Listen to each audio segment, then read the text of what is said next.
Tahu nggak bagaimana kemuliaan Nabi Muhammad? Jelas di dalam makalah, di dalam qasidah Al-Imam Busiri di Burdah itu mengatakan apa? Muhammadun Sayyidul Qawnain Wathaqalain Wal Fariqaini Min urmin wa min ajami Fama balagal ilma annahu basharun Wa annahu khairu khalqillahi kullihim.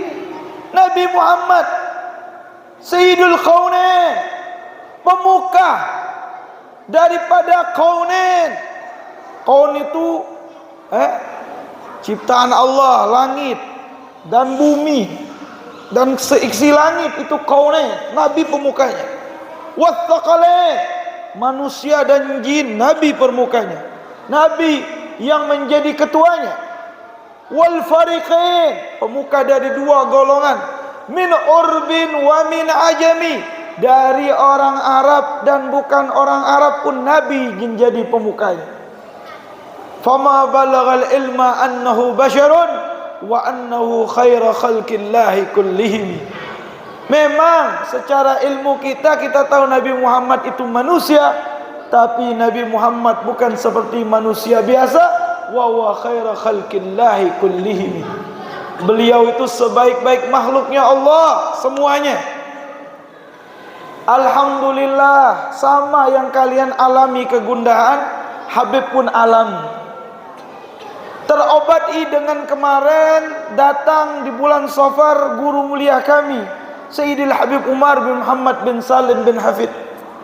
Beliau cerita sempurna Nabi kita Muhammad itu mencontohkan, Pak, Nabi kalau mau hidup dalam keadaan yang mulia, sudah mulia Allah dengan pujiannya, mau hidup dalam keadaan senang, sudah senang.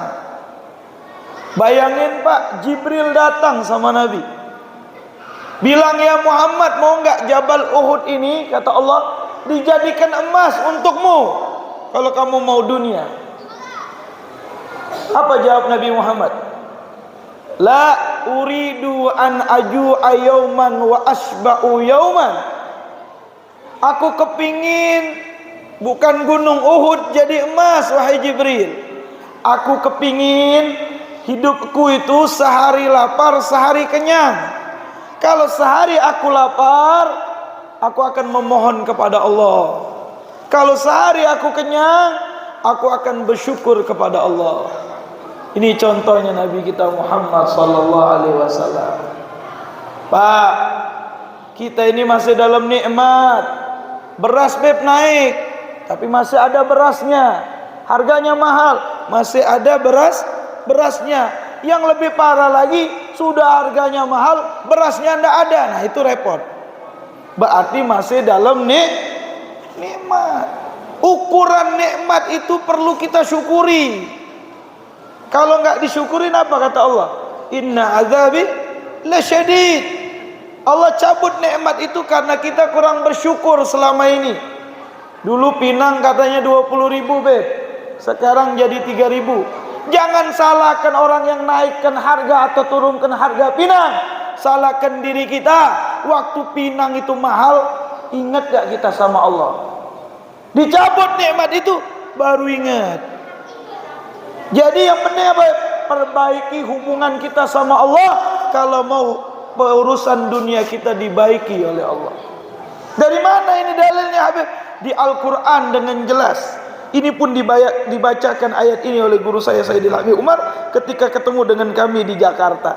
Coba renungkan ayat ini, kata Sayyidil Habib Umar. Wa qala Allah Ta'ala fi Qur'anil Karim. A'udzu billahi minasyaitonir rajim. Man kana yuridu arsal akhirah nazid lahu fi harthih wa man kana yuridu harsad dunya nu'tihi minha wa ma lahu fil akhirati min nasib. Surat As-Surah ayat ke-20 Allah berfirman yang artinya, barang siapa yang menginginkan harta dunia, kenikmatan dunia semata, nazid lahu fi harsi, kami tambah, kami berikan tambahan dalam pada yang ia inginkan dari dunia itu. Sebatas itu saja kenikmatannya, enggak lebih. Wa man kana yuridu harsad dunya, wa man kana yuridu harsal akhirah nazid lahu fi harsi. Barang siapa yang menginginkan kenikmatan akhirat, kami akan tambah di dalam kenikmatannya. Tapi sebaliknya, barang siapa yang menginginkan kenikmatan dunia, kami akan berikan segitu saja. Wa ma lahu fil akhirati min nasib, dan dia tidak akan dapatkan di akhirat dari bagiannya. Jadi Pak, dalam ayat ini, kalau kita bersabar atas apa yang Allah ujikan kepada kita, tetap kita syukuri, kita lewatin aja. Karena nggak selamanya ujian itu, ada waktu-waktunya. Contoh COVID, 2 tahun selesai. Begini juga kesusahan yang kita hadapin ini nggak selamanya, nanti ada saatnya naik lagi. Cuman saja ketika ini kita harus ingat, kenapa Nabi uji ini, berarti mungkin saya ini sholat saya masih belum betul, ibadah saya sama Allah masih belum dibenerin. Sholat saya kadang kalau ingat, kalau enggak sholat deh. Kalau juga sholat tidak ada khusyuknya di dalamnya. Bagaimana Allah mau membenahi hidup kita kalau kita sendiri sama Allah enggak memperbaikin hubungan kita? Wahai saudara, ini yang kadang kita lupa. Kadang-kadang hijabnya karena dosa-dosa kita, Allah keraskan pandangan mata hati kita sehingga kita tidak memandang apa hikmah di balik ujian itu. Saudaraku yang dirahmati oleh Allah, orang-orang yang membenci ajarannya Nabi Muhammad, yang dia kepingin mengatur dunia ini dengan semua teknologinya sekarang, hebat Pak, teknologi zaman sekarang ini hebat. Ada HP yang kita lihat. Saya teringat Habib Abu Bakar Al-Adni itu pernah ngomong seperti ini dalam satu ceramah beliau itu mengatakan, nanti dunia itu kata Rasulullah ada di jari-jari kalian. Nabi nggak ngomong tentang HP ya. Nabi bilang dunia itu akan ada di jari-jari kalian. Terjawab nggak zaman kita sekarang? HP itu. Tapi kan kalau di kota-kota besar, mau beli makanan GoFood, Gokar, Gosen, paket pijit yang penting ada fulus di dalamnya. Seperti dunia mau pesan pesawat sekarang di situ, mau apa aja di situ. Mau pesan orang itu bisa di situ. Nauzubillah min dzalik. Judi online nih di Asia Tenggara sekarang itu judi online paling besar di Indonesia. Bagaimana Allah angkat keberkahan? Kenapa? Sudah berani dia melakukan suatu yang diharamkan oleh Allah. Tuh hati-hati buat pesan Habib. Judi online sama pinjaman online.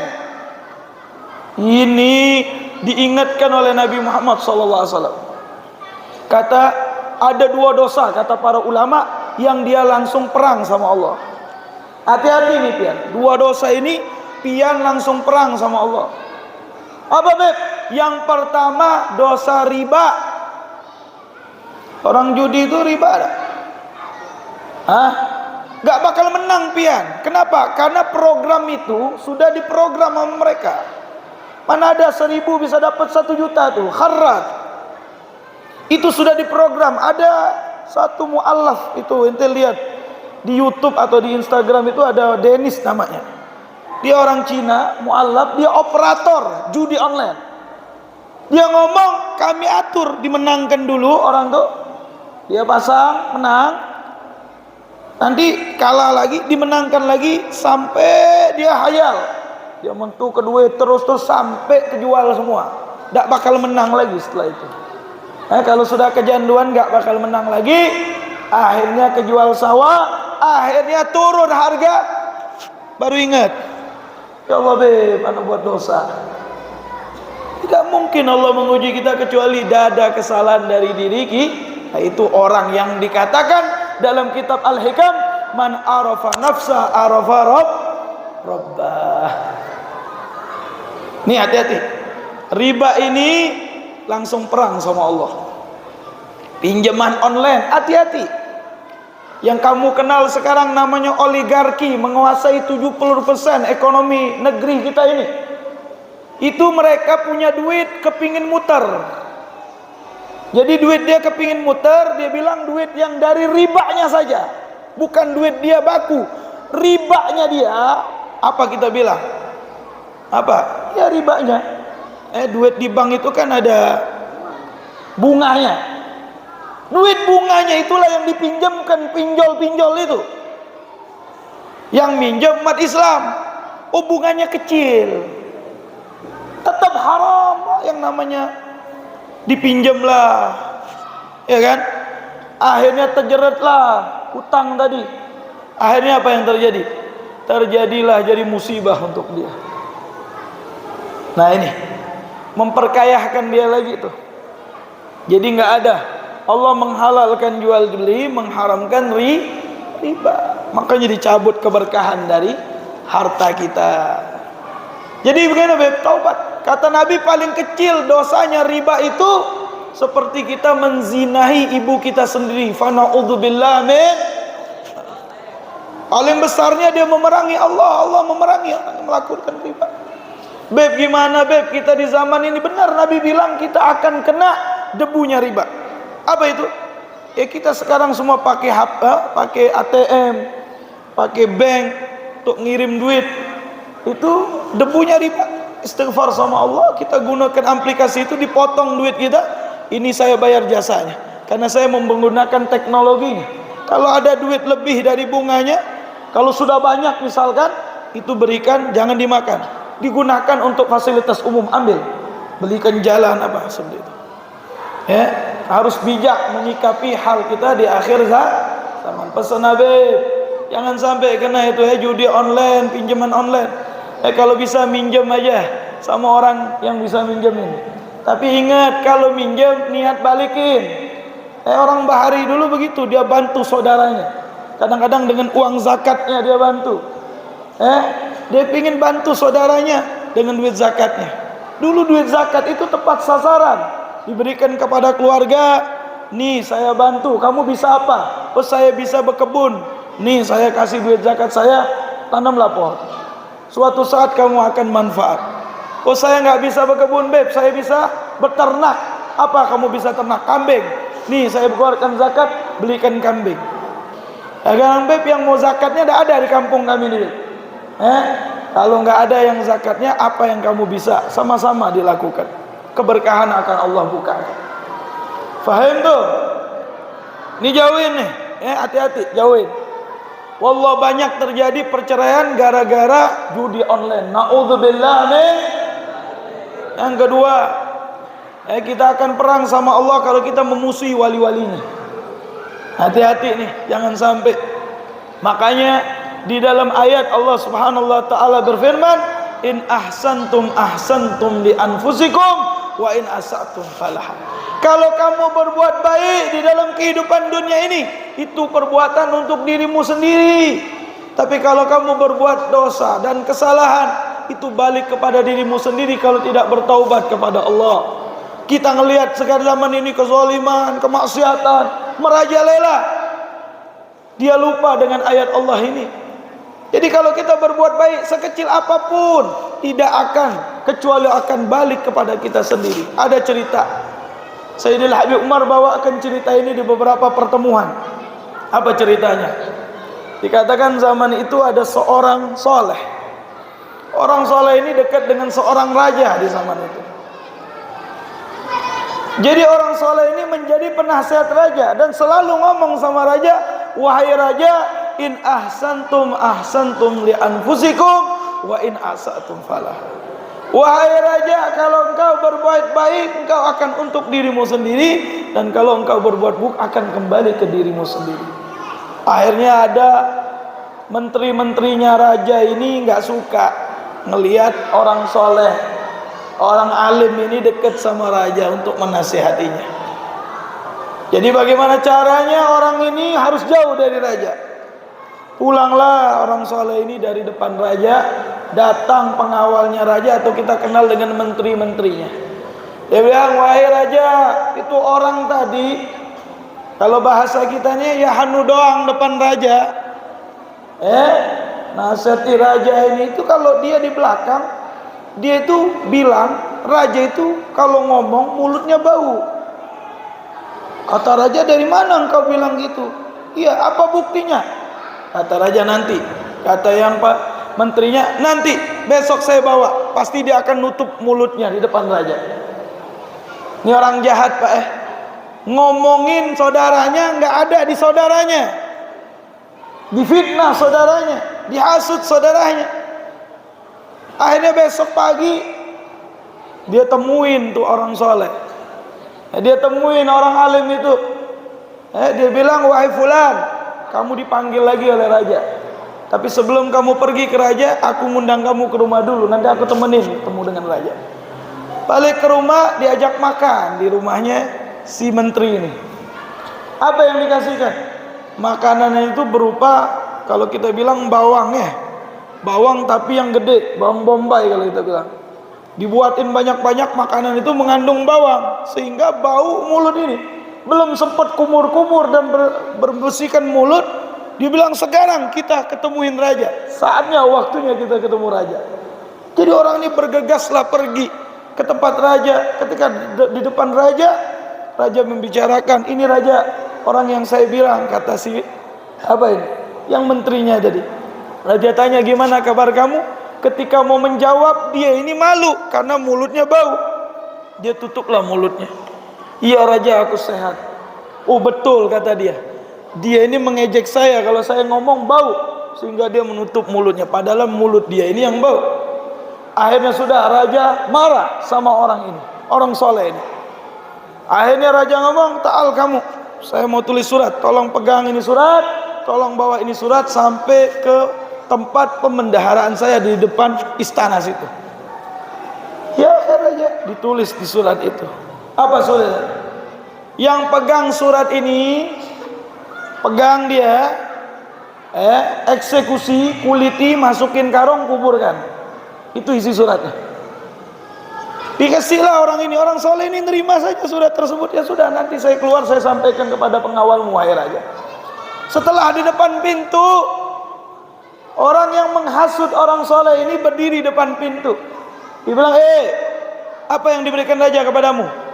Ini berupa hadiah kertas. Disuruh datang ke belakang itu tempat pemendaharaan raja. Pikir dia mau dikasih fulus nih ya, dikasih hadiah oleh raja. Kata menteri ini, mana suratnya? Itu untuk saya, kamu kan datang ke raja, saya wasilahnya yang kedua kali ini, maka kamu berikan. Kata orang ini ikhlas.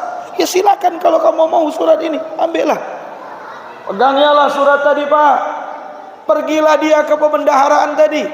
Ketika sampai di situ, disampaikanlah kepada pengawal-pengawal raja ini. Kalau kita ngomong, yang menjaga di situ.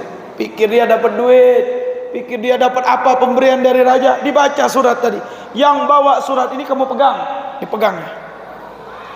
Eksekusi, maksudnya apa? Dibunuh, dikulitin, masukin karung, kubur katanya. Perintah dari raja, stempel dari raja. Dibacanya, dipegangnya. Ini kamu, ini perintah raja kepada kami. Oh bukan saya itu, yang nerima surat bukan saya, si fulan itu. Gak bisa, kata raja, yang pegang surat ini, kamu yang pegang surat ini. Gak bisa, dia pegang, dia dieksekusi, udah dikuburkan. Besok hari orang soleh ini datang ke raja lagi. Terkejut raja, loh kok masih hidup orang ini? Padahal harusnya kemarin sudah mati. Kenapa? Karena dihasut oleh orang hasut tadi. Ternyata hasutan itu kembali kepada dirinya sendiri. Akhirnya orang ini masuk, katanya, wahai fulan, apa kabar kamu? Sehat wahai raja. Hari ini dia nggak nutup mulutnya lagi. Kenapa kemarin kamu ketika saya ngajak ngobrol kamu menutup mulutmu? Ya saya malu raja, karena kemarin saya habis makan bawang, takut mulut saya bau berbicara sama raja. Oh, berarti yang kemarin surat kamu kasih ke siapa? Kamu kasihkan ke pengawalku? Iya, ketika di depan pintu diambil oleh menterimu itu wahai raja, sehingga dia yang membawa. Saya tidak tahu lagi urusannya setelah itu. Aji, benarlah kata engkau wahai ustaz, wahai orang soleh, kalau kita berbuat baik, baik baliknya untuk kita, dan kalau kita berbuat buruk akan balik kepada kita sendiri. Fa na'udzubillahi min. Ini ajarannya Nabi kita Muhammad SAW. Prasangka baiklah sama saudara kita. Nabi itu kepingin semua umatnya selamat pak, masuk surganya Allah. Nabi korbankan semuanya untuk umatnya. kesenangan beliau korbankan. Kedekatan beliau dengan anak istrinya dikorbankan untuk sahabatnya. Kesenangan, harta ditinggalkan untuk umatnya biar bisa mencontoh kehidupan beliau. Dan setiap malam Nabi mendoakan kita. Dalam surat Muhammad Allah mengatakan fa'lam annahu la ilaha illallah wastaghfir li dzambika walil mu'minin wal mu'minat.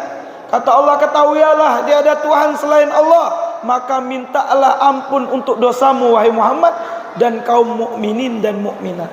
Nabi itu disuruh Pak oleh Allah di dalam surat Muhammad minta ampun untuk dosa Sidin. Sidin punya dosa apa Pak?